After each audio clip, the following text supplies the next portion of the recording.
Touchdown, Rams!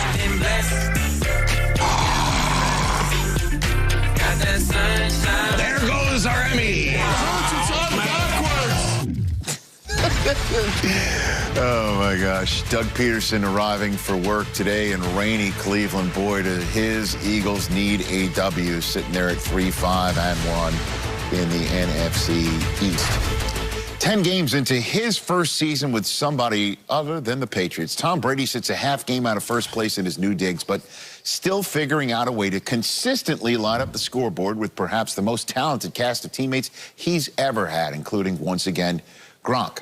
So as Brady gets set to host the franchise he beat for his first ever Super Bowl ring in the stadium where he hopes to win his 7th, we sent a teammate of his from that first championship team to check the figurative temperature on TB12. Here now, Willie McGinnis one-on-one with the man he first met 20 years ago as a kid named Tommy. What's up, big fella? What's up, brother? You looking slim and trim? How you feeling? Shaved up. Got a lot of vitamin D lately, so I'm feeling pretty good. Hey, look, we loaded. Greatest of all time, and they know it. What we go through. 21 years in, bro. Did you ever think that you would still be playing at a high level, to say the least? You'll never see another one like this one. Everything's just kind of been a progression. You know, I think when I was in high school, I was like, you know, I'm going to play college football. Touchdown, Michigan! After a few years in college, I was like, yeah, of course I'm going to play pro football. Then I was like, of course I'm going to be a starting quarterback someday, you know? When I reflect back and think how it's all played out, I'm just grateful to everybody who has supported me. You know, I'm just a very, very blessed guy.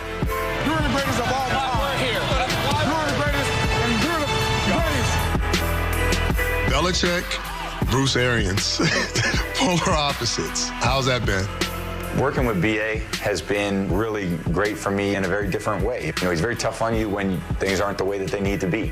We had a miscommunication between he and Mike. Mike read it right, and the other one was the screen pass with the outlet called, and it was a pick six. Bad decision.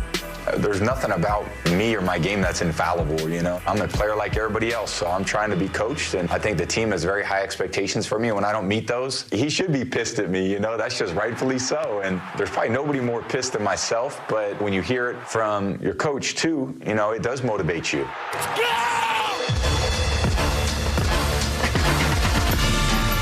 I've looked back in the past, and I was like, man, he's been around some really talented position groups. But now, do you look at the roster and be like, there's no way we shouldn't win every single football game?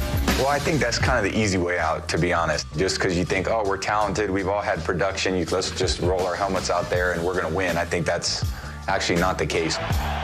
Mike's a spectacular player. Chris is a spectacular player. Antonio's a spectacular player. But it doesn't mean, okay, great, you should go out and just figure things out. That's not the way football works. It's too difficult.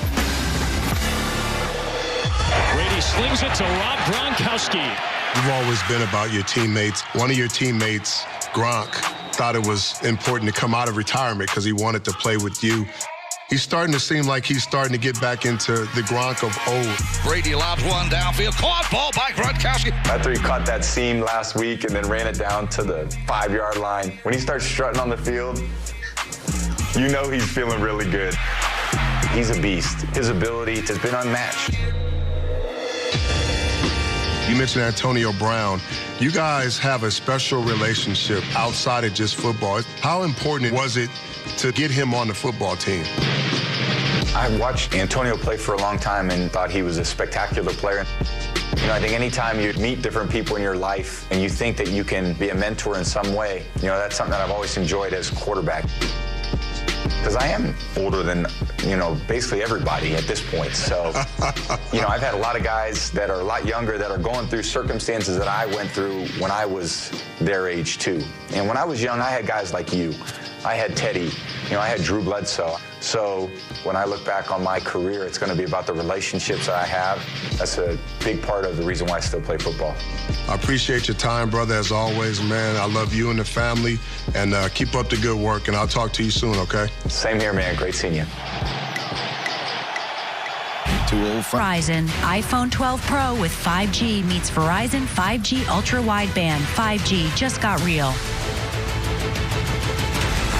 Okay, people, it's time to start zeroing in on the Steelers offense right now. Part of the reason why there's 0 under the L column for Pittsburgh, which has provided Big Ben, since coming off of campus at Miami of Ohio, quite a bit of pass catchers.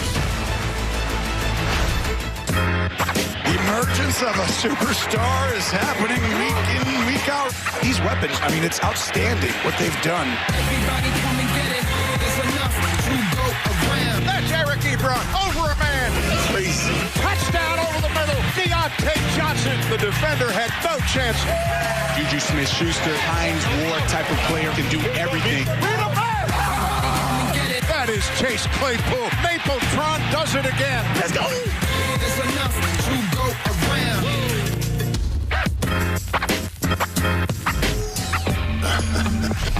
All right, that's how we bring it to our home school edition of Football 101. And Irv, you know, I love watching these young receivers of the Pittsburgh Steelers. And the more I watch them and the more I watch them work with Big Ben Roethlisberger, the more I start to see some of those talented old weapons and great players that we've seen in Steeler uniforms before. And, you know, let me show you what I'm talking about. AB and Big Ben had this great rapport and feel for the game. Look at Deontay Johnson up here at the top, and his feel. He's got a double move here. Oh, now he's going to just settle it down a little bit and make room for Big Ben to make a throw. All right, now we got Juju. Watch him as he runs this route. Watch him turn his head here, and now he sees the defense, and he feels it, very much like the old Hines Ward did in a Pittsburgh Steeler uniform. Okay, we got the skinny post backside by their tight end. Heath Miller made that famous. Now we got Eric Ebron, the timing right there with Big Ben. You see it. Let it go before he even turns his head. And then Chase Claypool, maybe the most talented of all of them. Watch this sweet, smooth, double move. Do-do. Right there. Looks a little bit like Santonio Holmes, maybe a little bit bigger or more athletic. So I ask you, Irv, can this group, I know they're young, they're not as established yet, can this group be in the same category as some of those greats in Steeler uniforms? Man, Kurt, I love how you did that, man, and I think you're absolutely right, especially when we're talking about guys like Juju Smith-Schuster and Hines Ward. I'm talking about the comparison rings so true on the football field. You see Hines Ward right here. Look at that. That's a bad man right there. I love that kid right there. And I do really love this kid right here. I'm talking about, yes, they have similar football attributes, but they have similar personalities and characteristics where everybody on the team loves them, everybody on the team rallies around them, and they are the great support for everybody on that team, Kurt. So when I see it, I say, oh, wow, I love this comparison. The Deontay Johnson, he does have some of that understanding that AB has and some of that quick foot stuff that AB has to beat you in the open field. Yeah, maybe the big question is how long does Big Ben stay around to see if this group can become that special? Now, Irv, we're talking about the Steelers, and now I'm supposed to toss it to pick six. No. That is bad memories for me. Steelers and pick six. Yes. Rich, Cynthia, take it away. You know what, Kurt? I appreciate you talking about the elephant in the room instead of me. I really appreciate that. It is time for Cynthia Freeland to give us 6 picks about who's going to win in Week 11, starting with this game, Steelers versus the Jaguars. Well, I'm just trying not to underwhelm anyone here. But you could totally take the Hines Ward, a.k.a. Juju Smith-Schuster. But I want to point out, in this monstrous win, you also want to consider James Conner, who has somewhat underperformed in terms of fantasy value this year. But with 70 rush yards, a rushing touchdown, and 2 receptions for 11 yards, that makes him running back 6 this week. So I think this is the kind of start to the end of James Conner. Okay, so let's talk about the Texans and the Patriots and look at this result.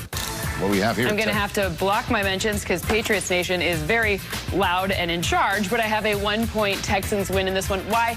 Because of Deshaun Watson. He's so dynamic, and against this Patriots defense, even though they are healthier, I still have 279 passing yards, 2 touchdowns, and 34 rush yards. Romeo. I think Kay talked about a revenge game for a certain receiver, and I'm all over that. Okay, so that'll be Brandon Cooks going against his old team and Romeo Crennel coaching against Belichick. You've got the Ravens taking this rematch against the Titans. Yeah, a kind of close margin, just 1 field goal difference in this one. Why? Because of Derrick Henry. His ability to really run and take advantage of the fact that there's missing pieces of this Ravens defense means 81 rush yards, a rushing touchdown, and then, of course, there's always that 1 reception for 11 yards for good measure. That makes him running back number 5. And we'll see. He does have the